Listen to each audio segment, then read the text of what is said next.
alaikum wa rahmatullahi ta'ala wa barakatuhu. Ta kwari kullum dai wacce kuka fi sani da Fati so.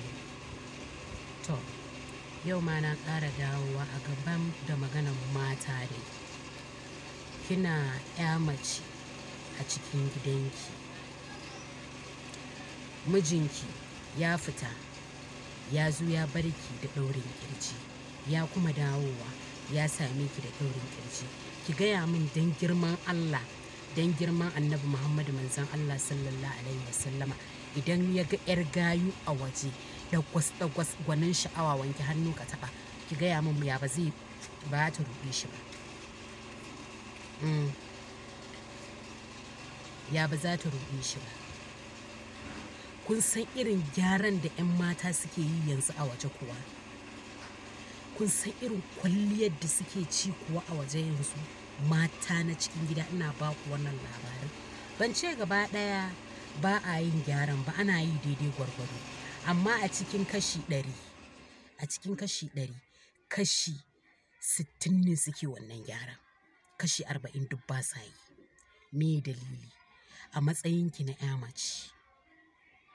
A matsayinki na 'ya mace, ai ko don jin daɗin jikinki za ki kwalliya. Ko ina ki tsaftace shi a jikinki tsaf.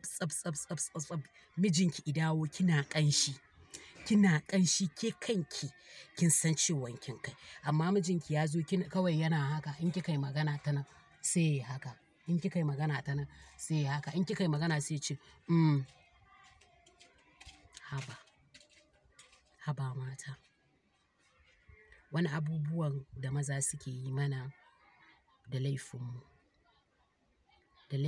matuƙa gaya.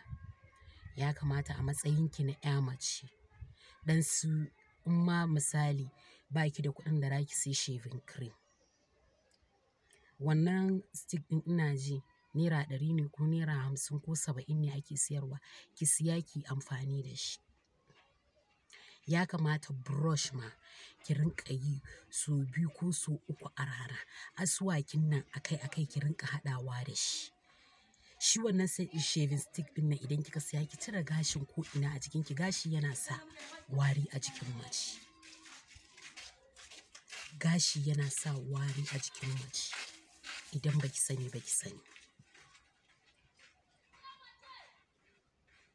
Yana da kyau mata mu gyara. Ina jin daɗi idan yau aka ce mace ta yi gyara yadda ya kamata wallahi.